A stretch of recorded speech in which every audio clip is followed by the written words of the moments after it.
அன்பான நேயர்களே, காலை வணக்கம். மாதர்மே மதுகைட பக்தி மகிஷ பிராணபகே சரோஜய கேல நிர்மித தோம்ரலோச்சனவதே ஹே சண்டமுண்டாத்தனி விசேஷிக்கிருதரத்த பீஜதனுஷே நித்யே நிசும்பாவகே சும்பத் வம்சனி சங்கர துரிதம் துர்கே நமத்தே அம்பிகே அருணமன் நிபாங்கம் அக்னிகேசம் கரண்டம் டமர்கதராபாசம் கட்ககத்தம் கபாலம் அனல நயன நாகம் ஆசனம் பத்மபீடம் அகில புவனமாதம் ஸ்ரீதளம் மாரிரூபம் விரும்பித்தொடும் அடியார் விடிநீர் மல்கி மெய் புலகம் அரும்பி தரும்பி ஆனந்தமாகி சுரும்பிற்கழித்து மொழி தடுமாறி முன் சொன்னவெல்லாம் தரும் பித்தராவர் என்றால் அபிராமி சமயம் நன்றே.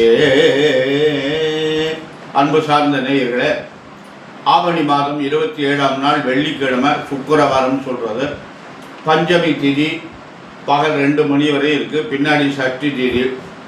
பரணி நட்சத்திரம் மாலை 4:30 வரை, பின்னாடி கார்த்திகை நட்சத்திரம். சித்த யோகம். ராகு காலம் வெள்ளிக்கிழமை எப்போதுமே 10:30 முதல் 12. யமகண்டம் 3 முதல் 4:30. குளிகன் காலையிலே 7:30 முதல் 9 வரை. சூலம் மேற்கு, பரிகாரம் வெள்ளம். அன்பான நேயர்களே, இந்த கிரகங்கள்லாம் எப்படி இருக்கிறது? இன்னைக்கு சூரியன் சிம்மத்தில் இருக்கு, கேது சிம்மத்தில் இருக்கு, புதன் கீழே இறங்கிட்டார், அவர் சொந்த வீட்டுக்கு போயிட்டார். செவ்வாயும் புதனும் போய் சேர்ந்துட்டான். அவங்க 2 பேரும், புதன் சொந்த வீட்டுக்கு ஆட்சிக்கு போயிட்டார். அது ஒரு அமைப்பு. அடுத்து சனி ராகு கும்பத்தில் இருக்கு, சந்திரன் மேஷத்தில் இருக்கு, குரு மிதுனத்தில், சுக்கிரன் கடகத்தில் இருக்கு. இது இந்த கிரகங்கள் எல்லாமே. இதில் மேஷ ராசி என்பவர்களுக்கு இந்த நாள் எப்படி இருக்கிறது? மேஷ ராசி என்பவர்களுக்கு இன்னைக்கு குரு பகவான் பலமா இல்லை, 3ல் இருக்காரு. அதனால சனி ராகு நல்ல இடத்துல இருக்கார், 10ஆம் இடத்துல இருக்காரு, அருமையான இடத்துல 11ஆம் இடத்துல இருக்காரு. சாரி, இந்த 11ஆம் இடம் லாபஸ்தானம்னு பேர். பாவகிரகங்கள் 3, 6, 11 இருப்பது நல்லது. லக்னத்துக்கும் ராசிக்கு எதில் இருந்தாலும் சரி அப்படின்னு ஒரு கருத்து. அதனால சனி ராகு 11 இருப்பது நல்லது. 5ஆம் அதிபதி 5ல் இருக்காரு, ஆனால் அவர் கேதுவோட சேர்ந்து இருக்காரு. கேதுவோட யாருமே சேரப்படுது. அன்பான மேஷராசி என்பது உங்களுக்கு நேரம் சரியில்லை, பார்த்து கவனமாக நடந்து கொள்ளுங்கள். ரிஷபராசி என்பவர்களுக்கு அருமையான நாள். உங்களுக்கு சனி ராகு 10ஆம் இடத்துல இருக்கார், தொழிற்சாலம் பிரமாதமாக இருக்கும். 2ல் குரு இருக்கார், அது ஒரு பெரிய சிறப்பு. 4ஆம் அதிபதி 4ல் இருக்காரு, அதுவும் சிறப்பு. அன்பான மிதுன ராசி என்பது உங்களுக்கு ஜென்ம குரு, உங்களுக்கு பிரச்சனைக்குரிய காலம், கவனமாக நடந்து கொள்ளுங்கள். இடமாற்றங்கள் கிடைக்கும், பதவி மாறலாம், வீடு மாறலாம், வாடகை வீட்டில் இருந்தால் சொந்த வீட்டுக்கு போகலாம், வெளிநாட்டுக்கு போகலாம், இப்படியெல்லாம் இருக்குது. பார்த்து ஜாக்கிரதையாக நடந்து கொள்ளுங்கள்.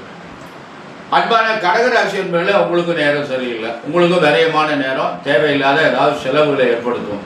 அன்பான கடகராசி என்பதில் நல்ல செலவுகளை பண்ணுங்க, இடம் வாங்குங்க, வீடு கட்டுங்க, திருமணம் பண்ண வாய்ப்பு இருந்தால் பண்ணுங்க.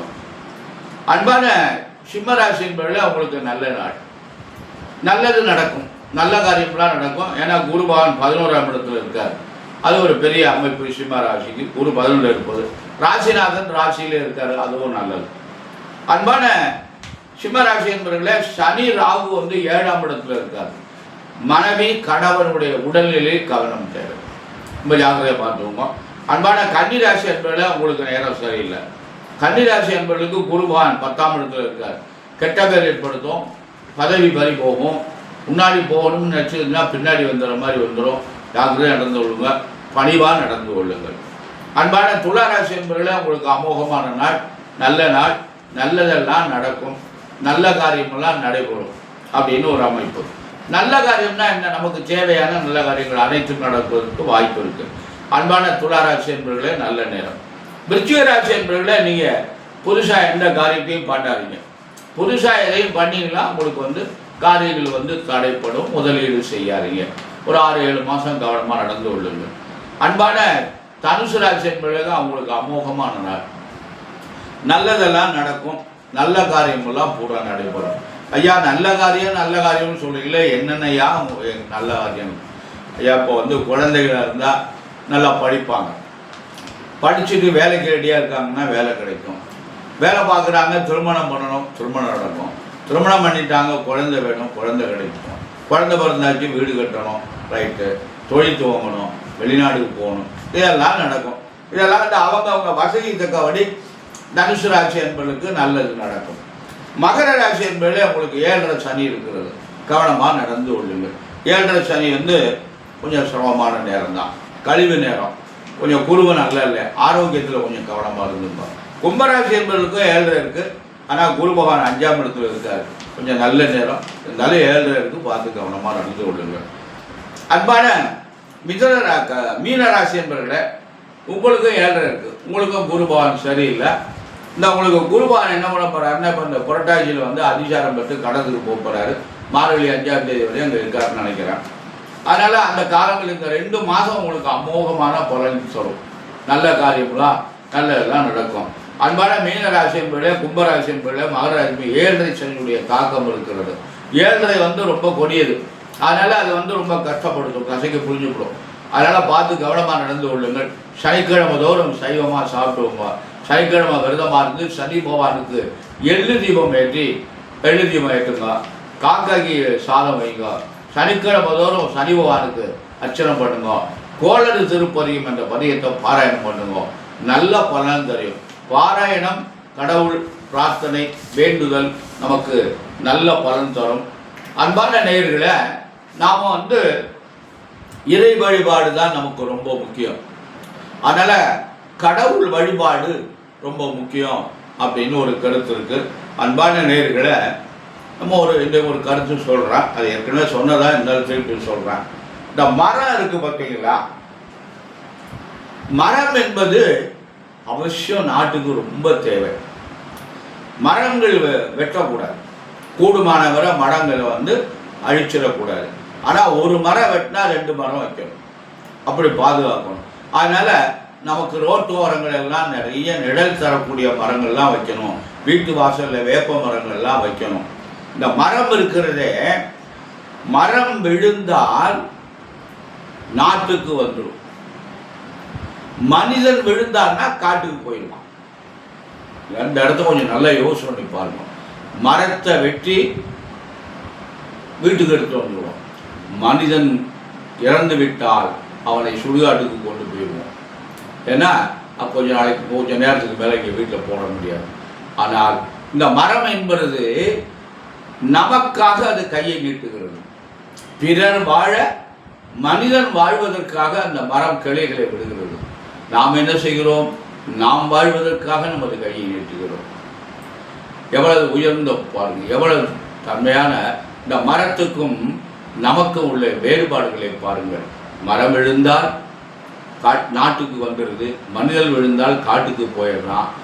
மரம் வந்து நாம் வாழ்வதற்காக கையை நீட்டுகிறது, நாம் வாழ்வதற்காக நம்முடைய கையை நீட்டுகிறோம்.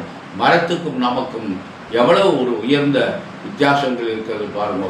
அதனால இந்த மரம் என்பது நமக்கு நாட்டுக்கும் வீட்டுக்கும் ரொம்ப இயற்கை வளத்தை தருவதற்கும் மரம் ரொம்ப முக்கியமானது. அதனால எல்லோரும் அவங்கவுங்களால முடிஞ்ச வரை ஒவ்வொரு மரங்களை வளர்க்கணும், நல்ல மரங்கள் எல்லாம் வளர்க்கணும். நம்ம நாடு வளரணும், மழை இயற்கையாக பெய்யணும்.